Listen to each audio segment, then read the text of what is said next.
दुनिया के बड़े मुस्लिम देश की बात करेंगे, इंडोनेशिया, जिसके राष्ट्रपति ने अपने डीएनए को भारतीय कह दिया। तभी से ही जो मुस्लिम वर्ल्ड है उसमें खलबली मच गई है।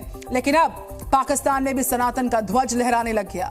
यकीन मानिए, महाकुंभ में पूरे पाकिस्तान की घर वापसी होने वाली। और ये दावा हमारा दावा नहीं है, बल्कि पाकिस्तान की आवाम का है, जो सनातन के महापर्व में शामिल होने के लिए संगम में आस्था की डुबकी लगाने के लिए बेचैन हुए पड़े हैं। जानते हैं, हर पाकिस्तानी मुस्लिम की बस एक ही ख्वाहिश है, सनातन की शरण में आने की ख्वाहिश। आखिर कैसे शहबाज के मुल्क से उठी सनातन की अलख?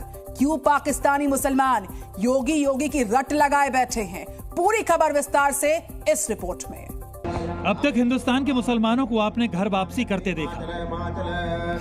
अब तक ईसाई धर्म से जुड़े लोगों को फिर से हिंदू धर्म अपनाते देखा, मगर अब पूरा पाकिस्तान घर वापसी करेगा।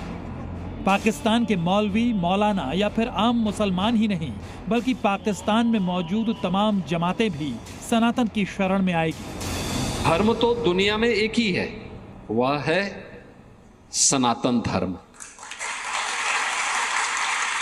बाकी धर्म नहीं है, मत हैं, पंथ हैं, उपासना विधि है। सनातन के महापर्व यानी महाकुंभ में शामिल होने के लिए पाकिस्तान बेचैन है, छटपटा रहा है। पाकिस्तानी मुसलमानों की सिर्फ एक ख्वाहिश है, किसी भी तरह वो महाकुंभ में शामिल हो जाए, किसी भी तरह संगम में आस्था की डुबकी लगाए। जानते हैं इसके पीछे की वजह क्या है? महाकुंभ से जुड़ी आस्था। क्योंकि पाकिस्तानी मुसलमानों को यह भी पता है कि महाकुंभ के दौरान संगम से स्नान करने से मोक्ष की प्राप्ति होगी, सारे पाप धुल जाएंगे।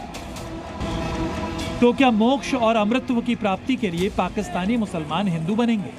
क्या मजहब की बंदिशों को तोड़कर पाकिस्तानी सनातन को अपनाएंगे? क्योंकि जिस तरह महाकुंभ के दौरान पाकिस्तानी मुसलमान सनातन के प्रति अपनी आस्था जता रहे हैं, जिस तरह वो खुलकर सनातन का समर्थन कर रहे हैं, वो बेहद ही चौंकाने वाला है।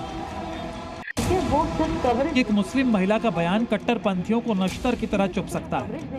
पाकिस्तानी मौलवी, मौलाना भी इस महिला के बयान से जल भून सकते हैं। लेकिन कितनों की जुबान पर पाकिस्तान ताला लगाएगा?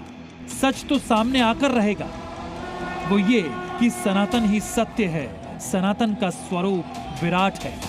जो लोग सनातन धर्म पर बार बार प्रश्न खड़ा करते हैं, उनको मैं बोलना चाहता हूं, सनातन धर्म ने कभी किसी का अहित नहीं किया, सबको गले से लगाया। शायद यही वजह है कि पाकिस्तानी आवाम योगी का नाम जप रही है। महाकुंभ में शामिल होने के लिए, आस्था की डुबकी लगाने के लिए खुद को सनातन में समर्पित करने की गुहार लगा रही है, वो भी पाकिस्तान में बैठकर तमाम कट्टरपंथी मौलानाओं को चुनौती देते हुए।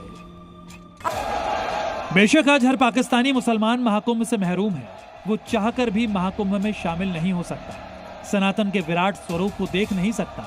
लेकिन इसका जिम्मेदार भी तो खुद पाकिस्तान है, उनके हुक्मरान हैं, जिन्होंने मजहब के नाम पर न सिर्फ पाकिस्तान को बांटा, बल्कि पाकिस्तानी मुसलमानों में सनातन के खिलाफ नफरत तक भर दी। लेकिन आज उसी पाकिस्तान से ये आवाज बुलंद हो रही है कि हम भारत से जुड़ना चाहते हैं।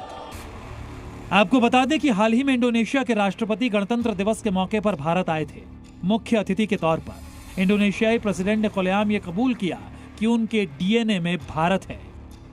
इंडोनेशिया एक मुस्लिम मुल्क है, लिहाजा इंडोनेशिया के राष्ट्रपति प्रबावो सुबियांतो के इस बयान के बाद मुस्लिम वर्ल्ड में खलबली मच गई। कई मुस्लिम देश भड़क गए।